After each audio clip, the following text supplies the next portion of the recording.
오늘 본문은 두 명의 예수에 대한 이야기를 우리 가운데 들려줍니다.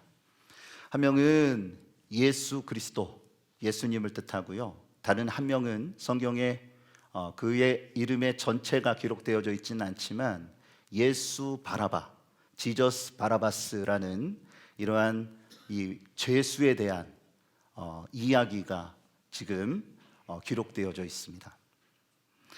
성경에는 그냥 바라바라 명시됐지만 그 당시에 예수라는 이름은 굉장히 흔한 이름 중에 하나였습니다. 이 이름의 어원을 찾자면 구약 성경의 여호수아를 아시죠? 이 여호수아가 예수아라는 이런 발음으로 되는데 이 예수아에서 이제 유래가 된 구원자라는 뜻입니다. 그래서 예수라는 이러한 이름으로 이제 쓰여지게 됐는데 이 이름이 예수님이 이제 활동하셨던 그 당시에도 정말 흔한 이름이었고요. 많은 사람들이 그 이름을 사용하고 있었습니다. 이때에 이 바라바라는 사람도 예수 바라바라는 이러한 이름을 갖고 있었다는 거죠. 그런데 한 사람은 우리 예수님은 죄가 없으신 분이고요. 다른 한 사람은 극악무도한 죄수였습니다. 그런데 이 두 사람은요, 뒤집힌 판결을 받게 됩니다. 예수님은 사형을 당하시고요. 아무 죄가 없으신 그분은 사형을 당하시게 되고 이 예수 바라바는 극악무도한 죄수였음에도 불구하고 사면을 받습니다. 참 아이러니한 이러한 결과를 낳게 되죠. 자, 그렇다면 오늘 우리에게 주시는, 예수님께서 로마에게 받으시는 이 재판을 통해서 우리에게 주시는 메시지는 무엇일까요? 첫 번째는 은혜로 얻게 된 자유를 삶에서 온전히 누리라는 것입니다. 우리 함께 따라합니다. 은혜로 얻은 자유를 삶에서 온전히 누립시다. 속전속결, 여러분 무슨 말씀인지 아시죠? 예수님의 이 체포로부터 재판까지에 이르는 과정은 말 그대로 속전속결이었습니다. 대제사장과 유대인의 장로들은요, 공회에서 예수님을 유죄 판결을 이끌어냅니다. 신선모독죄로 예수님을 사형으로 언도를 하고, 제가 몇 번 설명을 드렸지만 로마의 정치의 이러한 성향은 그 나라에 있는, 그러니까 속국들입니다. 그 나라에 있는 법을 인정합니다. 자치적으로 모든 것들을 그들이 펼칠 수 있도록 인정하지만 아주 중요한 핵심적인 부분들은 반드시 로마의 재가를 받게 만들었습니다. 그래서 이 형법에 의하면 사형은 저들이 언도를 내릴 수 있을지는 모르지만 집행할 수가 없습니다. 그래서 로마의 재가, 곧 총독의 재가를 받아야 했어요. 그래서 빌라도를 찾아가게 되는데요, 빌라도에게 뭐라고 이야기하냐면 유대인의 왕으로 자처한 반역죄, 다시 이야기해서 로마의 이 체계를 흔드는 반역을 저지른 죄인으로 고발을 하는 것입니다. 이때의 총독 본디오 빌라도, 여러분 신앙 고백할 때마다 그 이름이 언급되잖아요. 이 본디오 빌라도는 주후 26년에서 36년까지 약 10년간 유다를 통치했던 이러한 총독입니다. 역사가들은 그에 대해서 이렇게 평가해요. 야심이 많은 기회주의자였다라는 것입니다. 그는요, 자신의 출세를 위해서는 물불을 가리지 아니하고 모든 일들을 동원하고 어떤 정치적인 이러한 활동을 펼친 인물입니다. 한마디로 권력에 눈먼 사람이에요. 여러분 아시다시피 로마는요, 황제가 세워지는 것이 혈통에 의해 세워지는 게 아닙니다. 권력자들 또한 지지를 얻는, 그래서 이제 공화정이라 이야기를 하지 않습니까? 그러한 누구도 힘이 있고 또한 그에 따른 어떤 능력을 나타내면 황제가 될 수 있었어요. 그래서 빌라도 또한 그러한 꿈을 가지고 있었다라는 겁니다. 오늘 본문을 우리가 함께 읽는데요, 11절 12절 말씀 우리 다 같이 함께 읽도록 하겠습니다. 예수께서 총독 앞에 섰음에 내가 유대인의 왕이냐? 예수께서 대답하시되 내 말이 옳도다 하시고 대제사장들과 장로들에게 고발을 당하되 아무 대답도 아니하시는지라. 아멘. 자, 예수님이 빌라도 앞에 세워집니다. 대제사장과 유대 장로들은 변호사를 대동해서 예수님을 고발합니다. 예수님은 여러 가지의 많은 참 이루 말할 수 없는 모함을 들으시고요. 그리고 빌라도에게 이제 모든 돌아가는 상황에 대한 재판을 받는 거예요. 빌라도는 이 모든 상황들을 어느 정도 파악하고 있는 상태였습니다. 일주일 전에 있었던 종려주일, 오늘이 종려주일인데 어떠한 일이 있었는지, 그런데 이런 모든 것들이 정치적인 것이라기보다는 그들 가운데 있는 종교적 문제로 치부를 했기 때문에 크게 관심이 없었어요. 그리고 예수님을 고발하게 된 이유가 그들의 시기심, 종교 지도자들의 시기심에 의하여 이루어진 것이라는 것을 어느 정도 파악한 상태였습니다. 그런데 그가 이 돌아가는 모든 상황들, 이른 아침부터 와서 얼마나 귀찮게 하는 겁니까? 굉장히 피곤한 이 상황을 그가 볼 때 얼마나 짜증이 나겠어요? 그래도 지금 이 유대라는 이 나라의 유력한 자들이 나와서 이 모든 것들을 지금 고발하는 상황이기 때문에 함부로 대할 수는 없는 노릇 아니겠습니까? 그래서 이런 모든 것들을 지켜보는데 주님께서 대처하시는 모습에 그는 깜짝 놀라게 됩니다. 많은 사람들을 만났고 많은 재판을 진행하며 다양한 부류의 사람들을 그가 이제 만나면서 여러 가지 일들을 진행했는데 예수님의 모습은 지금까지 만났던 사람들과는 전혀 다른 이러한 모습이었기 때문입니다. 예수님은요, 아무런 변명 없이 침묵하시면서 끝까지 온유한 모습을 보여주십니다. 이런 모든 상황들을 지켜볼 때, 야, 참 이러한 사람도 있구나. 또한 그의 마음에 이 모든 일들의 종교적인 이러한 상황에 본인이 관여되기를 원치 않았습니다. 그래서 가능하면 이 자리에서 빠지기를 원했고 예수님의 모습을 보면서 살려주고 싶은 마음이 있었다라는 거예요. 그런데요, 자, 이 빌라도가 행하는 이런 모든 모습 속에 그가 한 가지의 잔머리를 굴리게 됩니다. 자, 오늘 본문 15절 16절을 다 같이 함께 읽겠습니다. 명절이 되면 총독이 무리의 청혼대로 죄수 한 사람을 놓아주는 전례가 있더니 그때에 바라바라 하는 유명한 죄수가 있는데, 아멘. 빌라도는 예수님이 로마법에 아무런 위배가 되지 아니함을 잘 알고 있었고요. 또 19절에 의하면 아내가 지난밤에 이 예수님에 대한 꿈을 꿨는데 너무 마음이 좋지 않다는 거예요. 그래서 예수님에 대한 어떠한 일에 크게 관여되지 않았으면 좋겠다. 예수님에 대하여 어떠한 이러한 안 좋은 일을 행하지 않았으면 좋겠다라는 이런 말을 듣습니다.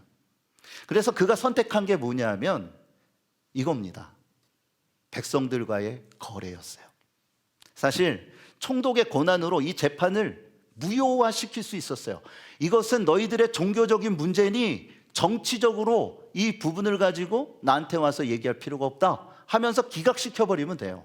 그런데 이거를 어떻게 머리를 쓰냐면 정치적으로 이용하려고 하는 거예요. 자신의 정치적인 입지를 위해서. 당시가 어떠한 날입니까? 그날이 유월절이었습니다. 유월절 직전이었어요. 유월절이 시작되는 이른 아침, 그러니까 오후부터 유월절이 시작이 되는 거예요. 이때에 하나의 관례가 있었는데 죄수 한 사람을 놓아주는 관례입니다. 이러한 상황을 그가 알고 있었어요. 그래서 백성들이 선택하게끔 하는 하나의 선택을 하게 만듭니다. 그게 뭐냐면 가장 악명 높았던 이 예수 바라바, 이 사람을 언급하면서 예수님과 이 바라바 둘 중에 누구를 놓아줄 것인가를 백성들에게 이야기하면 백성들은 누구를 선택할까요? 당연히 결과론적으로는 그렇지만 당연히 바라바를 예수님을 놓아주라고, 제 말을 거꾸로 했네요. 예수님을 놓아주라고 그렇게 이야기를 하겠죠. 그런 생각을 했습니다. 그런 생각을 하고 이 모든 일들을 진행했는데 이게 웬일입니까? 그들의 선택은 바라바를 놓아주라는 것이었습니다. 그는 유대인의 환심을 사기 위한 고도의 계산을 통해서 이것을 정치적으로 이용하려고 했는데 본인이 원하는 방향으로 흘러가지 않았다라는 거예요. 자, 21절 말씀을 다 같이 함께 읽겠습니다. 총독이 대답하여 이르되 둘 중에 누구를 너희에게 놓아주기를 원하느냐? 이르되 바라바로소이다. 아멘. 바라바는 분명히 유죄를 받은 아주 유명한 죄수였습니다. 그 누구도 이미 유죄를 판정받은 사람이에요.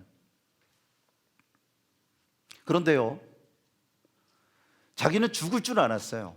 이러한 상황 속에서 그는 사면을 받게 돼요. 얼마나 깜짝 놀랄 일입니까? 정말 죽을 줄 알았던 그 사람이 사면을 받고 자유함을 얻게 되는 거예요. 전혀 예상치 못한 뜻밖의 상황, 은혜를 입게 된 것입니다. 저는 이 대목을 보면서 그런 생각을 합니다.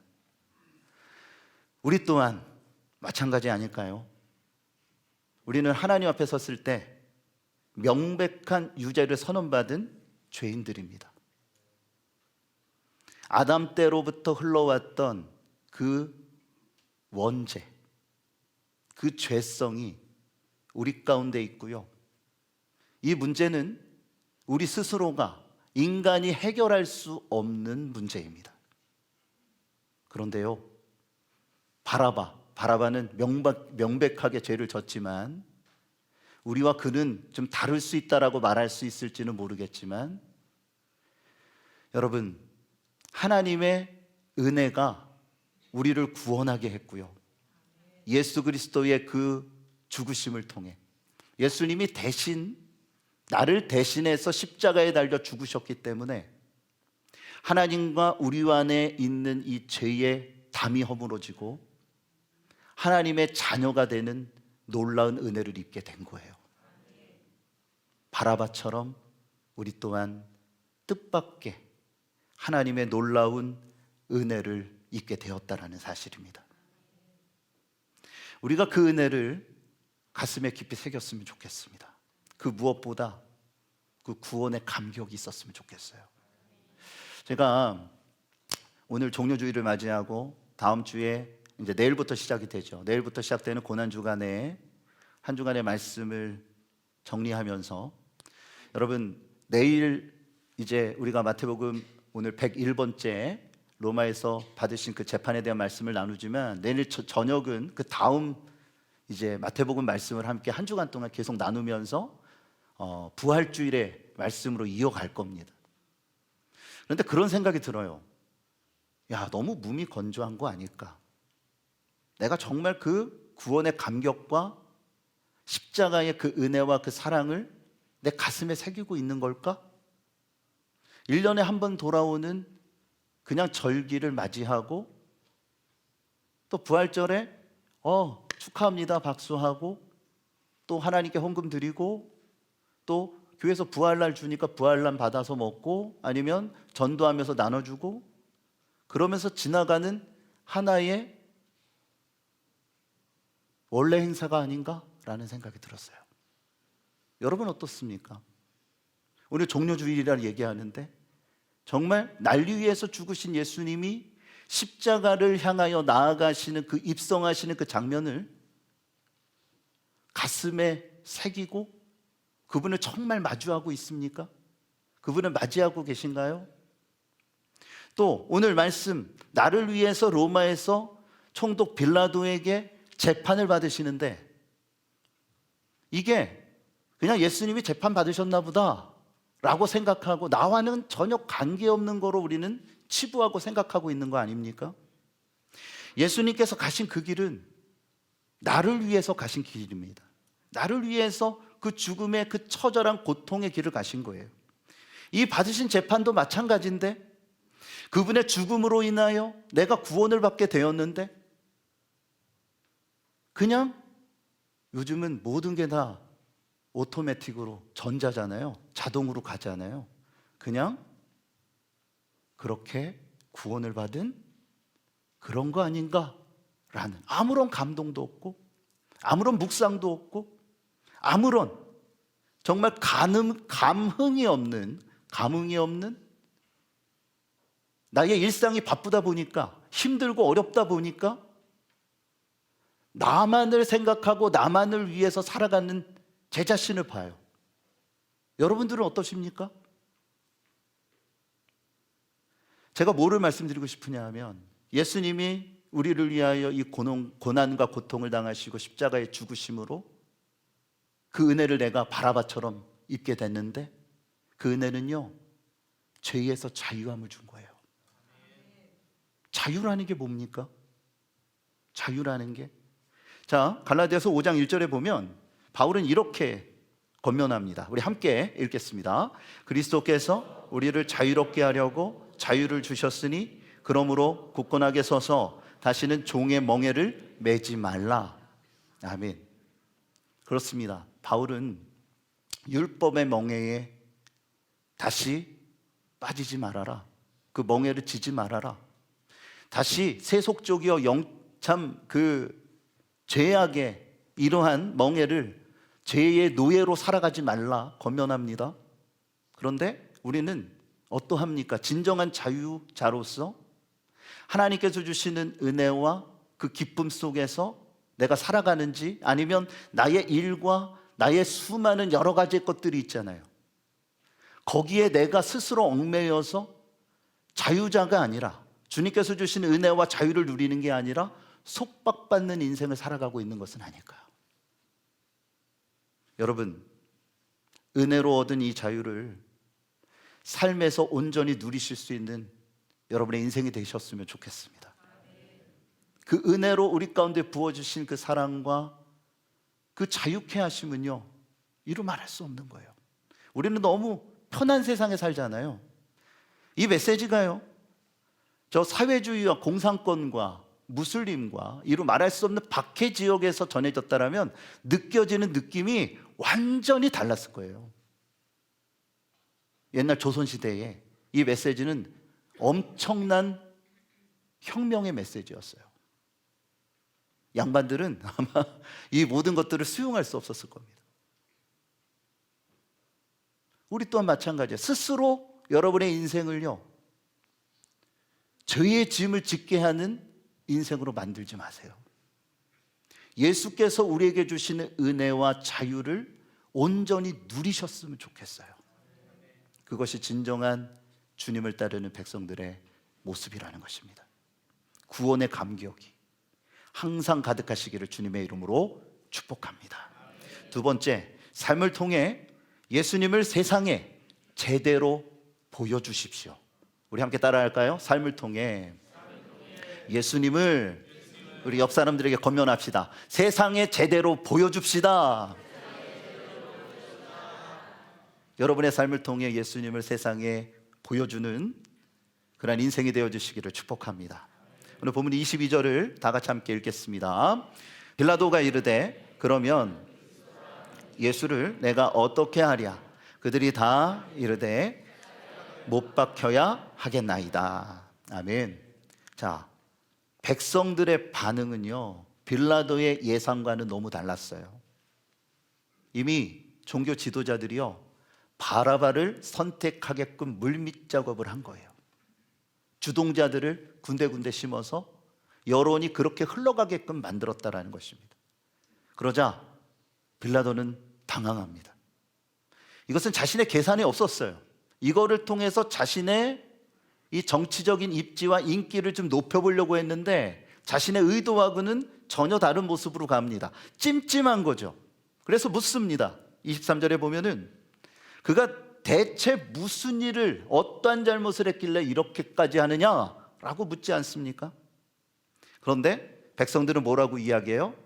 십자가에 못 박아라, 십자가에 못 박아라 하는 것입니다. 여러분, 오늘이 무슨 날이라고요? 종료주일이잖아요.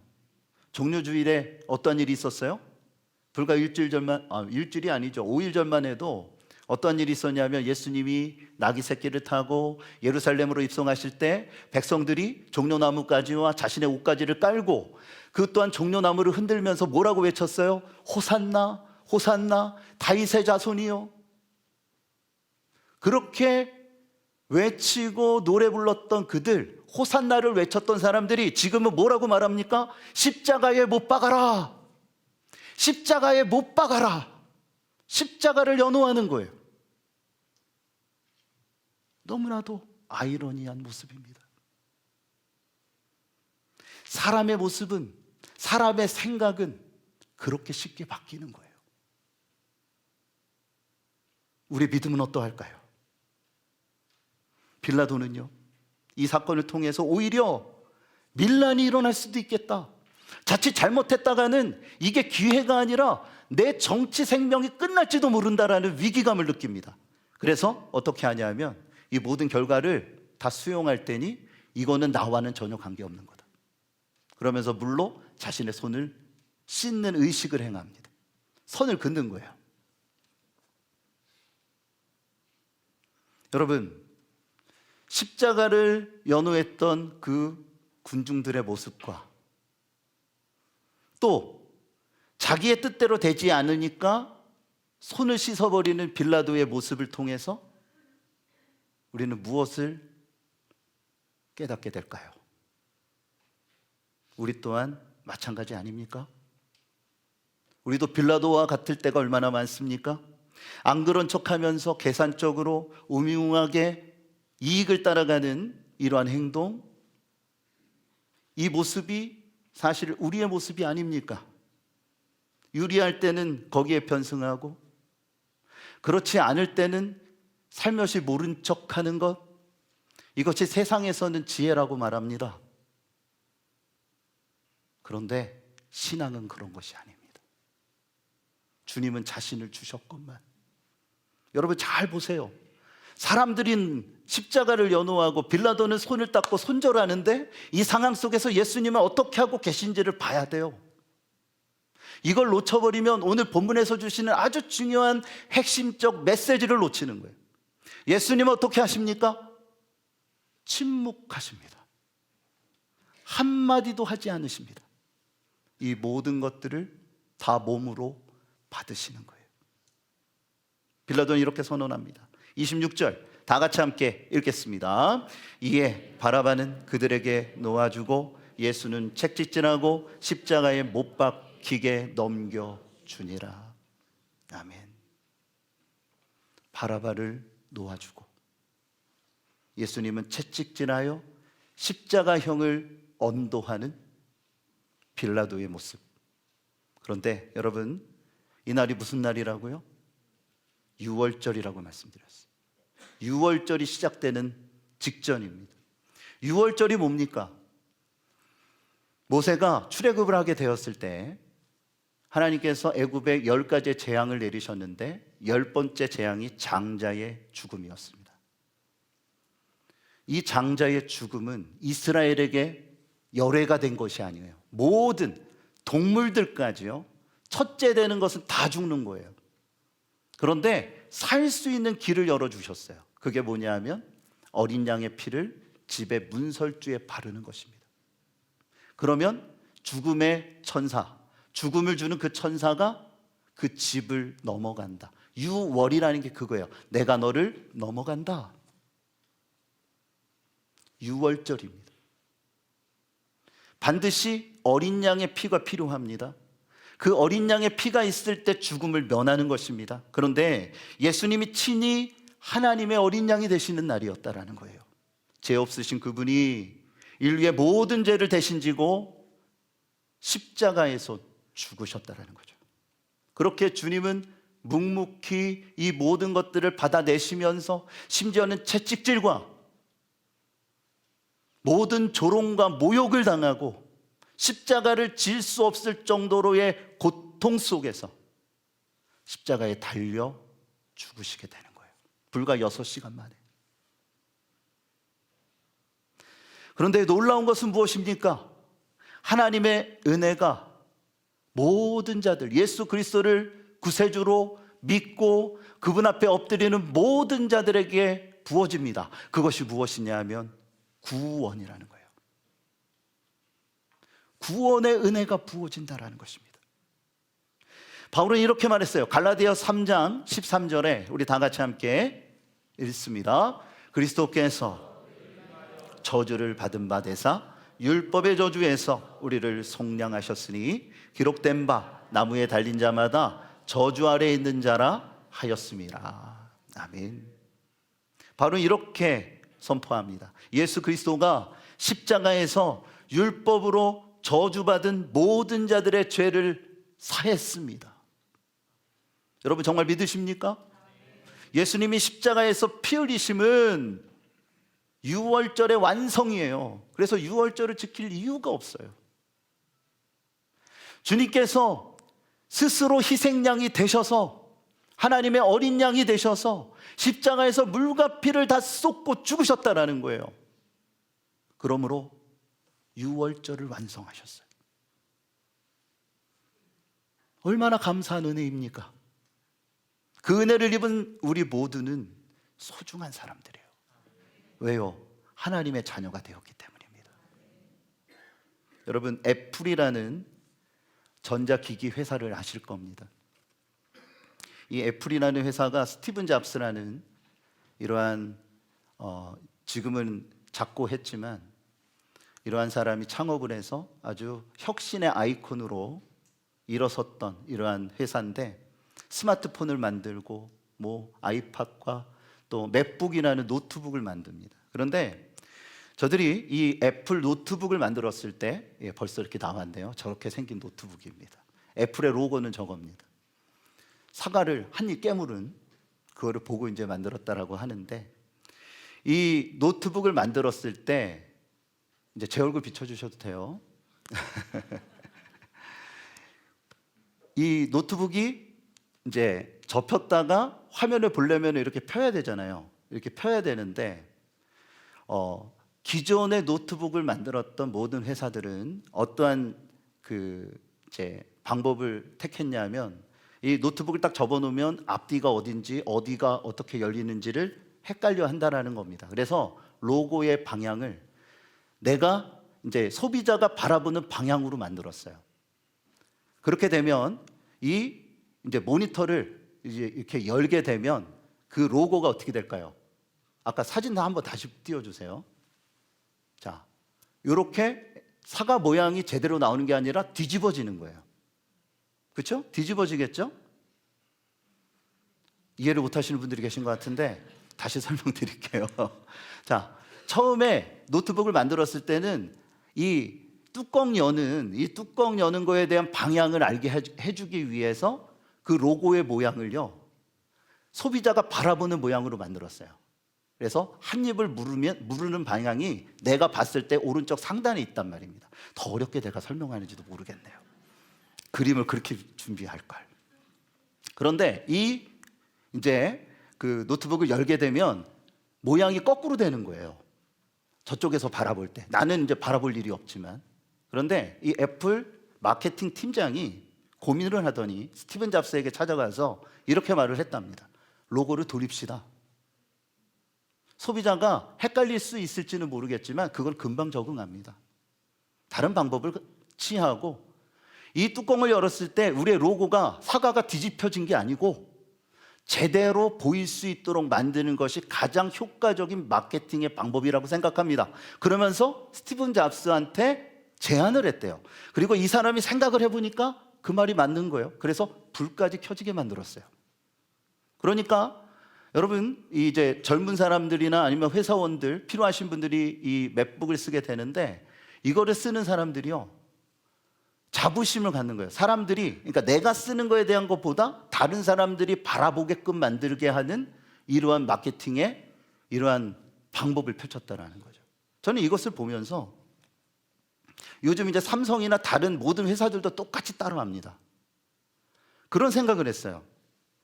야, 물건 하나를 만들고 파는데도 이렇게 고민을 하고 이렇게 많은 노력을 하는데 나는 어떠한 신앙의 삶을 살아가냐?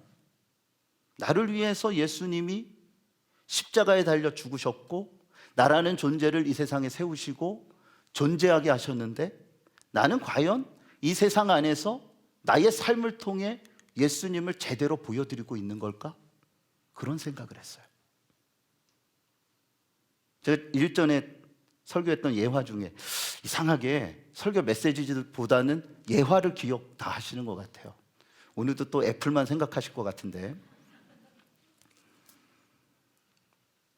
한 젊은이가 이제 설교를 듣는데 한국말의 설교를 못 알아듣는 타문화권의 그 사람이 목사님의 확신에 찬 설교와 그 표정을 보고 예수님을 믿기로 결단했다라고 했거든요.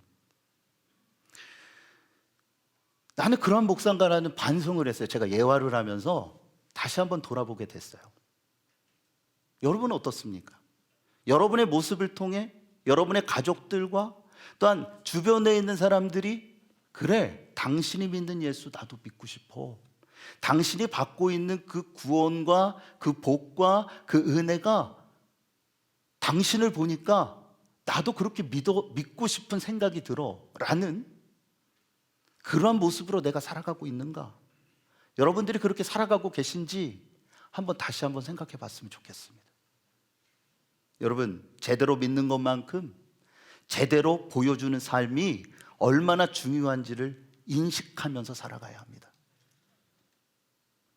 나를 통해서 오히려 예수 그리스도의 영광과 구원의 역사가 가리워질 수도 있어요. 나의 말 한마디 때문에. 아유, 목사님, 그러면은 아닌 척하고 살면 되죠. 그런데요, 신앙의 삶이란 그런 게 아니에요. 나의 모습을 통해 내가 비록 말하지 않는다 할지라도 그러한 모습이 보여져야 돼요. 화장실에 그런 거 있죠. 당신의 머무른 자리에 아름다운 향기가 머물게 하소서. 여러분이 있는 그 자리가 그리스도의 향기가 나야 될 줄을 믿습니다. 여러분이 있는 그 자리에서 여러분의 말과 행동과 그 모습을 통해 하나님의 형상이 드러나야 돼요. 그것이 진정한 그리스도인의 모습이라는 것입니다. 그러한 사람은요, 하나님의 구원과 그 은혜가 내 삶에 얼마나 소중한 것인지를 알아요. 주님 안에서의 그 은혜를 진정으로 생각하고 믿음 안에서 살아가는 그러한 삶의 노력이 그 모습 속에 있다는 것입니다. 말하기는 삶을 통해서 예수님을 세상에 제대로 보여줄 수 있는 여러분의 인생 또한 한 주간이 되어주시기를 주님의 이름으로 축복합니다. 그러기 위해서는요, 은혜의 자리로 나오셔야 돼요. 함께 기도해야 돼요. 항상 깨어 있어야 될 줄을 믿습니다. 남의 얘기처럼 듣지 마세요. 여러분, 오산 성직교회 교인들이시잖아요. 그러면 오산 성직교인의 그러한 성도의 그러한 자부심과 마음으로 함께 해야죠. 그 은혜 속에서 진정으로 하나님의 영광을 드러내는 예수님의 그 은혜와 사랑을 이 세상 가운데 보여줄 수 있는 하나님의 거룩한 백성들이 되어주시기를 예수 그리스도의 이름으로 축복합니다.